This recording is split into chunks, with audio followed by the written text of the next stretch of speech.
Hello everyone, my name is Grace Qian, and today I'm interviewing Leah Schmidt for my sports writing class, part 2.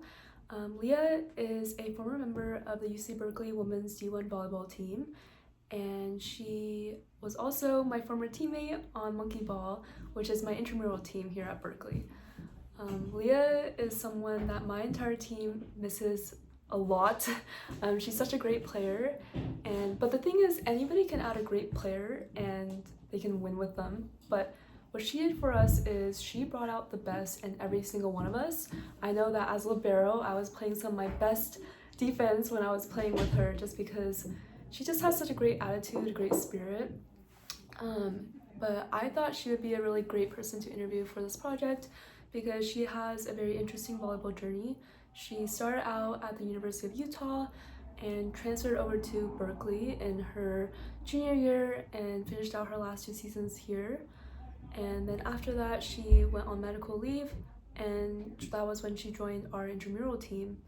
And I know that she also majored in film, and I really wanted to discuss her post-grad life, what she's been up to, and I really hope to play with Leah in the future. She's someone I really care about and I really love playing with, but hope you enjoy this interview in the meantime.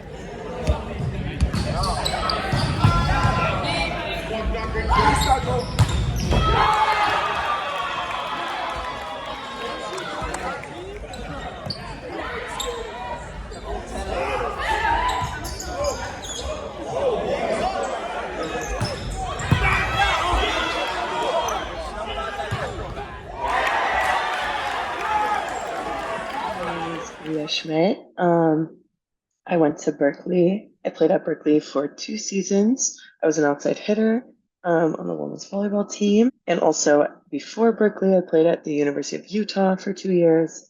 And now I live in New York City. I graduated in the winter of 2023. So I moved back home for 6 months and then moved to the city where I now coach volleyball, and I'm also pursuing the film industry. Okay, yeah, perfect. I was curious because I know that you first kind of started your freshman year at the University of Utah. Um, kind of what was that like academically and socially? Because I know you're also from like Ohio, and I feel like those are all like Mhm. very different states.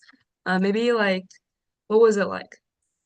Yeah, so I'm not gonna lie, it was very heavily based in Mormon culture. That's like one of the first things you notice socially. Um, Everything is closed on Sundays. So like to want to go out and do something on Sunday is like extremely difficult. There's not a lot you could do because it was quote unquote like God's day, like the church's day. Um, and it was supposed to be dedicated for people to go to church, but I wasn't religious. Mm. So that was like pretty hard. And I know a few of my other teammates weren't religious either, but a lot of them were Mormon. Mhm. Um, and that's something I kind of didn't think about when choosing that school. I originally chose Utah because of like the mountains, and I'm a very like big nature person, so I wanted to go hiking and like skiing. I love skiing. Um, but there was like a lot of weird cultural things that I wasn't really used to and that I was learning. A lot of my teammates were also a little more like conservative, Wow. um, which wasn't really like based in my political ideals and morals. So it was like hard to connect with them on that. But I also met like some of my best friends in the freshman class. Like I still talk to them today, but they all transferred out too. All the ones I was friends with transferred away from Utah. Um, but it was academically too. That's like where I finally was confident that I wanted to do film, and they had a pretty good film like major provided. They had like great professors, but it wasn't, I don't think, as state of the art as Berkeley, of course. Berkeley's just different. So I just didn't feel like it was the right place for me socially and academically. I wanted a place that was more challenging, um, academics wise, and somewhere where I can really feel okay with expressing my free thought and my voice. And that was Berkeley for me. And then volleyball wise, well, I know you said socially, so I won't go there, but if you want me to, I can go. Oh yeah, for sure. Maybe I'll touch on that like a little bit later. But Got yeah, you. thank you. I that makes Hmm. sense. I think let's see. I know it was like decision was made like a while ago, but kind of were you considering like any other options as well? I was. I was looking at a few other D1 schools, but they were a little more closer to home and where they were like in the Midwest. And I really wanted something different and unique that I've never seen before. I really wanted to like leave the Midwest and the state of Ohio to go to college. I just wanted a different experience, so it was Utah. Got it. Okay. Let me see. I know that like transferring can be a huge adjustment. What was something that like what was the biggest challenge I think that you faced like in the transfer process, whether it be like logistically or like emotionally? Mm, Emotionally, I think I didn't really have any struggles because I was super excited. Like transferring was something I really wanted and I was looking forward to. But I would say, like, logistically, doing all the paperwork is a big hassle of like switching big institutions. And then having to do a bunch of like, what are they called? Like introductory course. Oh my God, sorry, what's the word? Or like preliminary Um, like you do it when you prerequisite? prerequisite. Yes, I had to do a lot of redo a lot of my prerequisites, which was so annoying because only I could only carry over two classes that I took at Utah, which is crazy. So I kind of had to like start over in a sense with all my credits of my prerequisites, which was really frustrating. But there, it's like where you meet people for the first time. Um, you come in early. It's like usually for Oh, freshmen. orientation. Orientation, that's the word. Okay. I don't know why I couldn't think of it. Yeah, I had to like redo an orientation where I was like, you know how college works? Yeah, yeah. And I was with a bunch of kids, so I was like, But those two things I think were the hardest part about transferring because they were the most annoying and like, do I have to do this really? Type of thing. But other than that, everything was very exciting for me. Okay, yeah. Yeah, I just feel like yeah, Berkeley is very, very different from Utah. And Yeah. um, let me see. I guess what were some aspects of Cal's like academic or social culture that really surprised you? I think what really surprised me were the people.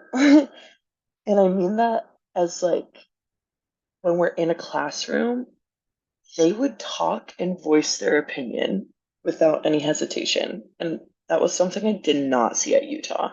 What I saw at Utah, and I don't know if it's because I was like in bigger classrooms, but even then, I took like a big course at Berkeley and people were still like raising their hand, eager to talk.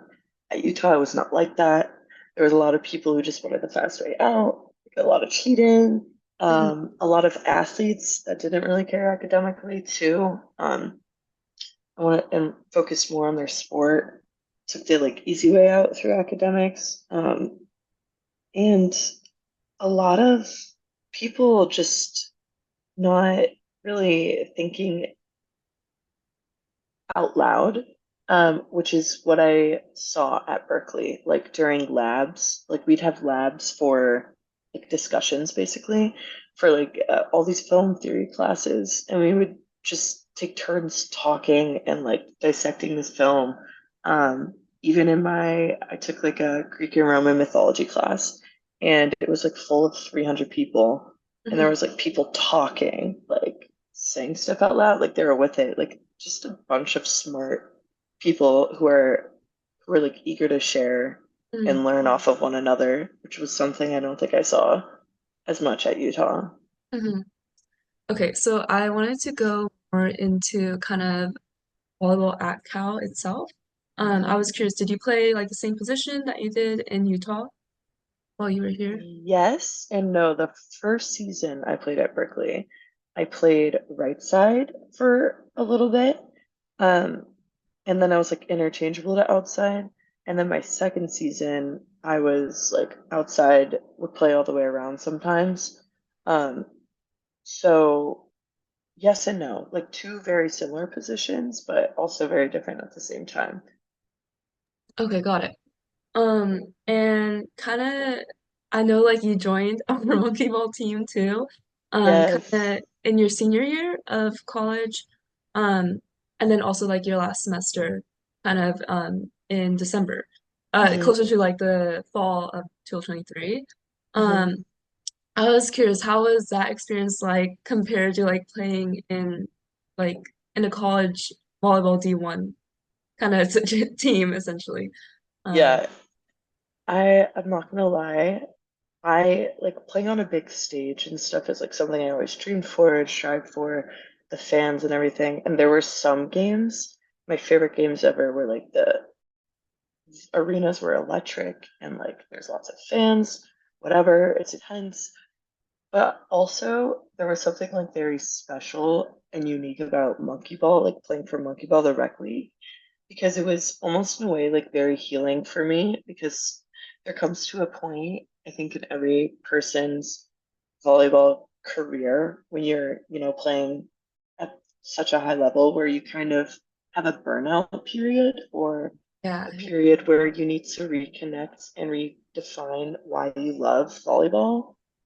Rediscovering and refining that love and passion and why you want to play volleyball is, I think, what happened to me for playing in the rec league because oftentimes it can get lost in really high pressure situations because most of the time it felt like a job. Um, I mean, it was a job yeah. playing college volleyball, but monkey ball was like a space where there was no stress. Like, yeah, we wanted to win, but there was no stress. No one was, relying on each other to, Yeah. yeah, like it was just play volleyball. And there was something very special and fun and redefining for me there. Yeah, yeah, I know. I mean, like, we love to have you on the team. Like, we would do anything to like have you back. But Fly me yeah. out for that championship. But yeah, I was also curious about like your favorite moments in like monkey ball and also just in like college volleyball too. Whether it be at Utah, Mhm. Berkeley, anything like that. Okay, I think my number one like favorite moments ever are always with like new teammates and new friends that I made. Um, that's always going to be number one. Like I have made my best friends, I kid you not, literally the only people I talk to in my life. There's like one high school friend that I'm still like this with, like very close with, but everyone else is like a volleyball friend I've had for life. Like I have four club volleyball girls who we've played 17s and 18s together and have kept in touch ever since. And now we're all like living in different areas. One of them's living in Cleveland, one of them's in Baltimore, like at John Hopkins in a grad program. One of them is working as a nurse in Denver, Colorado, and we all still find time to like come together and talk to each other. And the one who lives in Baltimore is getting married, and we're all bridesmaids. Like it's very special. And then same thing with college. I still talk to, like I was saying earlier, some of my Utah teammates, um, and then some of my Berkeley teammates as well. Uh, and I don't think like those are connections that are ever going to fizzle out. And even now, like meeting coaches, I coach for NYC Juniors, which is like one of the top clubs here in New York City. And I'm making so many new friends there who are ex D1 players too. And I think my favorite memory is just like connecting with those people. And playing volleyball wise, I think my favorite memory would just be any time I would get in the zone, is what we call it, where I'm not thinking. Like my mind is completely blank and I'm just in a zone of playing high level volleyball and I'm just in a groove. I just like it's almost like not autopilot, but it's like something in your mind just goes and it clicks and you're at total bliss and your body knows what to do. It relies on that muscle memory that you've been training for years and years and years, and you're able to just have fun and not Mhm. think about anything else. Like those would be my favorite memories. And sometimes they've happened during like some of the most intense games that I've had, which is always the best. But Mhm. that would probably be my favorite like physical volleyball memory, just playing in that. Yeah, I was thinking on it. There's probably a lot. Yeah, And they're also, I all. feel like you always play like very high level too. I was, it's kind of interesting that you bring that up because I've always like kind of thought about it. Like sometimes there are times where it's not exactly autopilot, yeah, like you said, because you're kind of still aware of things that are going on around you and you're like Mhm. conscious of it, essentially. Um, at the same time, you have like a little bit of like a almost going into like the zone and just like Yeah, not thinking too much. yeah. Um, but let's see.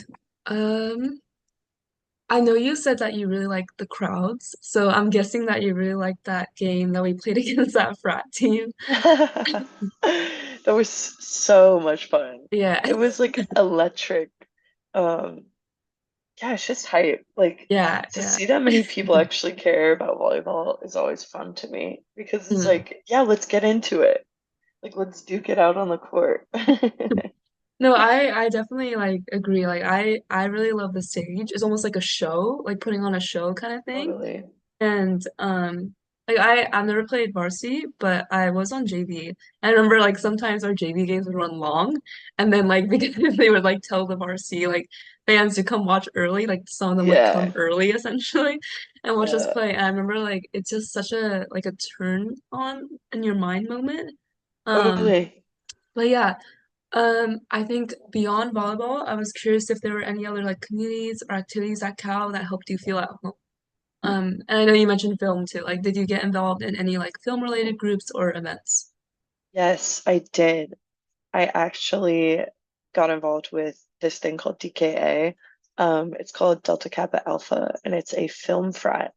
And it was like the first time in my college experience that I was a part of a community that was not athletic related. So it was very new for me. Um, and this happened when I was not, I think, yes, my last season where I played volleyball for Berkeley. I wanted to join it because I knew I didn't want to take my fifth year at that point and play my COVID season. So I was like, I need to find another community while I'm here, like finishing out my degree. So I got involved with DKA and have met so many film friends that I actually still talk to as well.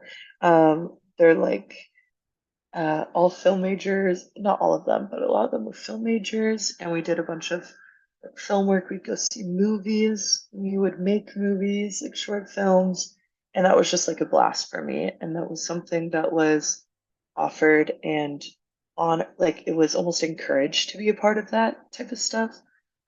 Once I removed myself from the athletics department because it when you're doing athletics, like you don't have like a lot of time to do any extracurriculars very much. So I finally got the time to yeah, like join another community, and that was great.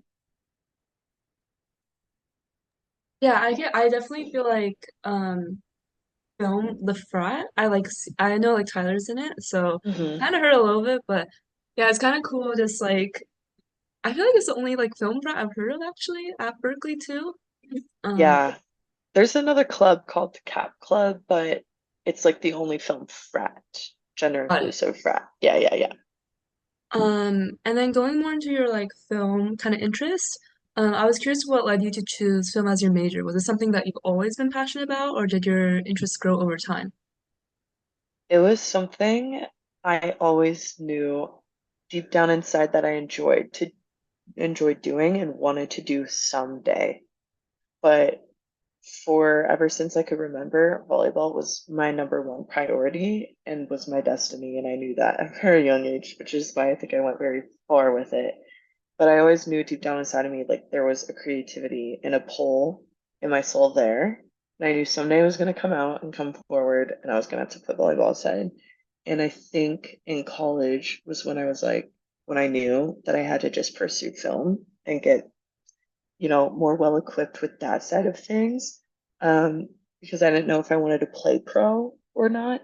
And even if I went to go play pro volleyball overseas, it would be for like a season or two until like my body was literally dying because I was already injured with a lot of injuries comes with playing a sport your whole life. And so it was, coming up quick. It was something that I knew it was going to have to transition over to very soon. So that's why I knew it was film, like automatically. Um, and then I was curious if you had any like favorite project or film that you have worked on while you were at Berkeley. Ooh, good question. There is, it's kind of, okay, it's kind of cliche if only to people that know because it's like it was this challenge. I've worked on some student films, but I think the most fun and most favorite, right? Like remember it the most was first of all any of Tyler Kim's shoots because Mhm. those were so fun. But and I love acting for him and doing whatever. But I think the most fun was when I was first getting initiated into Berkeley, or I Mhm. mean, sorry, DKA, the film frat. We had to do this challenge, this 24-hour film challenge, um, pledge film challenge is what they call it. And we basically had to make a short film in 24 hours and like screen it in 24 hours. So editing, shooting, writing, everything had to be done in less than 24 hours. And it was very chaotic. And I actually came late because I was playing a volleyball game. Uh, Um, and I showed up late to set, but everyone was like getting to know each other. That was like the first time the pledges were meeting. It was just really fun because it was so chaotic. People were not like eating, people didn't sleep. Like it was a lot of fun though. And definitely like memories that I'll know I'll remember forever. So, mhm. yeah. Yeah, yeah, I feel like that's actually very like unique. I don't think I mean I've never done anything like that. So um but that's also a very cool like initiation thing for like a Mhm. club. And getting to know everybody. I was curious, I know you've like graduated in December 2023. Kind of what have you been up to and just like how have you still been involved in like the volleyball community? I know you mentioned coaching, so maybe going more into that too. Yeah, so I, after graduating in 2020, winter of 2023, my mom and I actually took a road trip back home to Ohio. And I kind of lived there for a few months because I was coaching club volleyball at my old volleyball club that I used to play for. I coached a teens team and then helped assist a 15s team, um, which was really fun. That was like my first time coaching club volleyball. And there's also something very healing about that too, seeing the other side of the game, um, and redefining my connection with volleyball. Um, so we took a road trip out there. I lived there from January. I lived back at home from January to June, um, when the season ended. And then in June, I had enough of living at home. I like just needed a break, decompress the college life, and thank gosh, my mom and dad were like, "We'd love to have you come back." So I was there, like working volleyball stuff, doing privates, whatever, coaching. And then in June, I was like, okay, kind of getting sick of living at home. I'm ready to move on to the next thing, pursue, film. So I knew I had to move to either LA or New York because those are like the two biggest places right now where you can do that. Um, and I figured New York because I've always wanted to move here, Mhm. and it's a new place that I've never like lived in. Um, So I was like, I want to go to New York. So I moved here. I have a few gigs, a few coaching stuff because you gotta make a lot of money to afford to live here. Um, it's hard out here, but Yeah. um, I am coaching at a school, the United Nations International School, Mhm, coaching volleyball there, doing some clinics. Also, like, did a fall season. mhm, Now I'm doing like another sports team in the winter. mhm, So that's like all school stuff. I coached middle school volleyball there, which was great. We had an undefeated season. Those mhm. girls are really good, and I'm excited to see them in high school. Mhm, And then I'm also coaching at NYC Juniors, which is a volleyball club here. So I'm going to be an assistant on the 17 national team. And same thing, also working clinics and open gyms for them, um, which is like where I get my income. And then um, I'm also working doing videography and photography, like social media work for them as well. So like making videos. We just did a mic'd up video on one of the coaches. Um, so still that's like where I'm using a little bit of that film degree in my qualities of like editing and filming um, here in the city. And then after that, I'm also just going gig off gig, trying to find like some assistant directing roles or PA roles or acting roles here in the film industry. So that is more touch and go, but I believe in myself. Like I've started from the bottom at one point with volleyball and I've made it to where I was. So very confident, but it's a process. So that's what I've been up to, and I love it. Yeah, I love that. No, I know like it's kind of cool seeing it come like in a cycle again, just like from like Hmm. someone maybe your like former coaches used to be D1 too, and Hmm. kind of seeing your own player grow, I feel like is something that's very unique. That doesn't really happen often. Like it's just kind Yeah. of cool to see like um someone like know like kind of learn from you and then kind of develop Yeah. their own skills Hmm. as they grow up. I was also gonna ask, I know transferring and like I know you took a medical leave are like very big decisions. Hmm. What kind of advice would you give to students considering kind of this transition, like for transferring schools or taking time off for health reasons? Mm, that's a really good question. I think you really got to, if you have any support system, like your parents or some really good friends or guardians, really talk about making these decisions with them because hearing an outside perspective will help you further your decision. Because a lot of the times we get stuck in our own heads and we're not really sure for, being dramatic or for like making things up. At least for me, like I always guilt trip myself. I'm like, no, it wasn't that bad. Like, don't think about it that way, blah, blah, blah. But then I talk to it to like people and they're like, hey, this is what this means to me. Like this is how it's coming across. This is what this situation looks like to me. And always hearing a different perspective of something you're going through with from people who you love and trust and who want you to do your best will always help. And if you even have a doubt in your mind or your gut or your heart, really ask yourself why you're feeling that and Mhm. explore on it. Because most of the time it's like your intuition or it's something eating away at you that something needs to change. And a lot of times, especially being young, college student age, undergrad age, Mhm. it's hard to kind of really truly understand yourself. So I Mhm. think just asking, talking through things with people who you love and who you trust will help you with making big decisions like that. Okay. Yeah, that's really good advice. I feel like just getting that outside kind of perspective on something so big Hmm. and kind not life changing, but like very like course trajectory changing kind of Yeah, decision. So yeah. that's really good advice. Um I kind of wanted to end on some like fun questions. So Let's do it.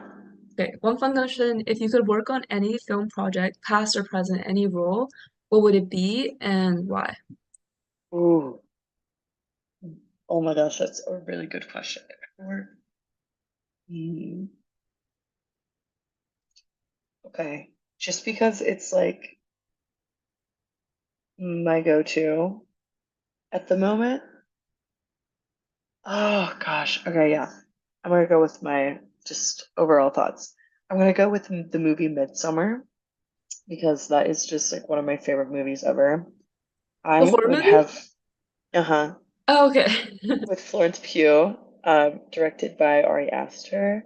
hmm I think I would loved to have either acted or like help write or like maybe help direct that movie or just be on set because it's just so cool. And also they were outside. It's a like a cult movie, so a lot of the shooting was like outside in these beautiful like nature fields. And I feel like it would just have been a really fun set. Everyone's wearing like these super weird but like very beautiful gowns. And I just feel like it looked like a lot of fun. So probably that one. Okay. Yeah, no, I watched his movie Hereditary and it was Yes. really well like directed and everything. Mhm. Um, but yeah, I think it's kind of cool too that Midsommar was like weirdly dark, even though it looked bright. Like the colors were like white, like their gowns were white, and it was like very nature-esque. But Hmm. definitely not that on the inside. Um, Yes. and then what is your like go-to comfort movie when you're in need of a Oh, good like that's something that you also a like to good watch? question. Like, Such a good question. I do like Titanic because it's very nostalgic for me. I like Star Wars. The Star Wars trilogy is always very comforting to me. And I'm not gonna lie, this one's a little out of pocket, but since it's volleyball related, like I'll tie it into volleyball, so I'll say it. mhm, I would say probably also Black Swan by Darren Aronofsky, mhm, and starring Natalie Portman because the first time I saw that movie, it sounds a little graphic. It wasn't this intense, whatever. It's funny. Okay, the first time I saw Black Swan, that was like I was like, I relate to this so much with volleyball. mhm, Um, because at the time that's like why I meant medically retired. It's mhm, because I was like not doing well mentally, and it was mhm, time for me to like take a step back and work on my mental health.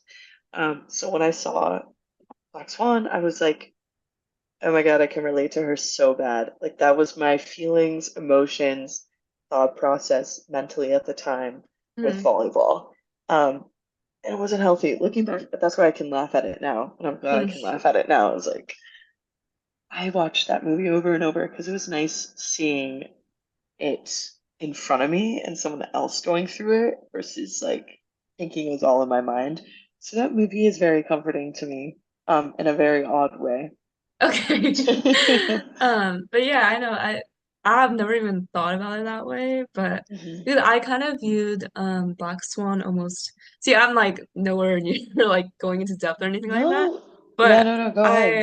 I feel like the it was almost like a perfectionist thing Hmm. where like she was striving for like perfection in like so many different aspects and trying to like Hmm. control it.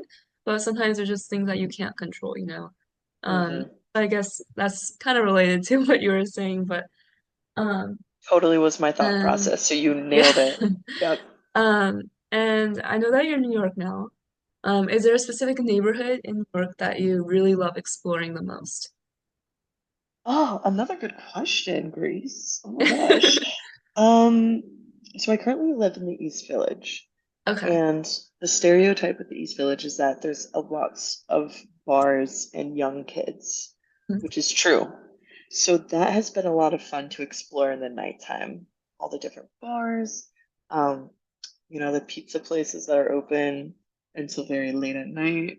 Um, but I would say either here or the Upper East Side. Recently, I've gotten to explore a lot because a lot of the gyms that I coach in for juniors are up there. Mm, Like we use a lot of these private school gyms.